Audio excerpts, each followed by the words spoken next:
19-шы есеп. Сандарды кему ретімен орналастырыңыз. Минус 2-ның 3 дәрежесі, 5-тің 2 дәрежесі, минус 2-ның 6 дәрежесі, минус 3-тің 3 дәрежесі, 2-ның 4 дәрежесі.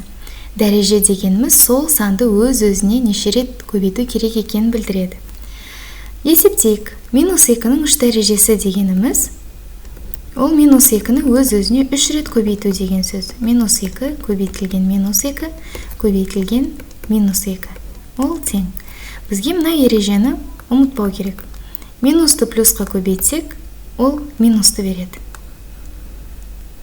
Және минусты минусқа көбейтсек, плюсты береді.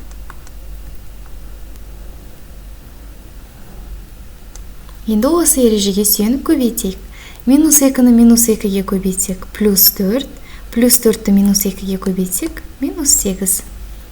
Екіншісін есептейік. 5-тің 2 дәрежесі. 5-ті өз-өзіне 2 рет көбейтеміз, яғни 5 көбейту 5, ол 25-ге тең. Келесісін есептейік. Минус 2-ның 6 дәрежесі. Ол деген минус 2-ні өз-өзіне 6 рет көбейтеміз деген сөз. Көбейтеміз минус 2, көбейтеміз минус 2, және көбейтеміз минус 2. Енді есептейік. Минус 2 мен минус 2 бізге плюс 4-ті береді. Плюс 4-ті минус 2-ке көбейтсек, минус 8-ті береді. Минус 8-ді минус 2-ке көбейтсек, плюс 16-ны береді. Плюс 16-ны минус 2-ке көбейтсек, минус 32-ны береді. Минус 32-ны 2-ге көбейтсек, ол плюс 64-ті береді. Келесісін есептейік. Минус 3-тің 3 дәрежесі. Яғни минус 3-ті өз-өзіне 3 рет көбейтеміз деген сөз. Минус 3-ті минус 3-ке көбейтсек, плюс 9, плюс 9-ды минус 3-ке көбейтсек, минус 27. Келесісін есептейік. 2-ның 4 дәрежесі. 2-ні өз-өзіне 4 рет көбейтеміз.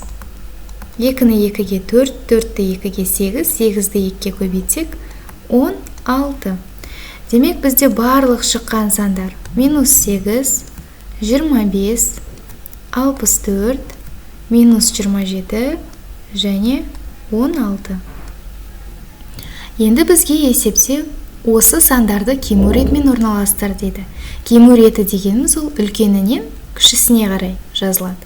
Яғни бірінші үлкені, одан кейін одан кішісі, одан кейін одан кішісі осындай реттілікпен жазылады. Біз көріп тұрмыз, бізде осы шыққан 5 санның ішінде ең үлкені 64, яғни минус 2-ның 6 дәрежесі. Жауаптың нұсқаларына қарасақ, бізде келетін нұсқалар Б және С нұсқасы минус 2-ның 6 дәрежесінен басталып тұрған.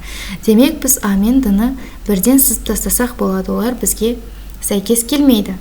Енді екінші сан 64-тен кейін үлкен, ол 25. 25 дегеніміз 5-тің квадраты. Енді қарайық. 5-тің 2 дәрежесі минус 2-ның 6 дәрежесінен кейін тұрған ол Б нұсқасы. Демек бізге керек нұсқа ол Б. Б нұсқасы дұрыс дейміз. Тексерейік. 64, 64-тен кейін 25, 25-тен кіші сан 16, 16 дегеніміз 2-ның 4 дәрежесі, міне барлығы өз ретімен тұр. Одан кейін минус 8, ол минус 2-ның 3 дәрежесі, және минус 27, ол минус 3-тің 3 дәрежесі. Демек, Б нұсқасы дұрыс.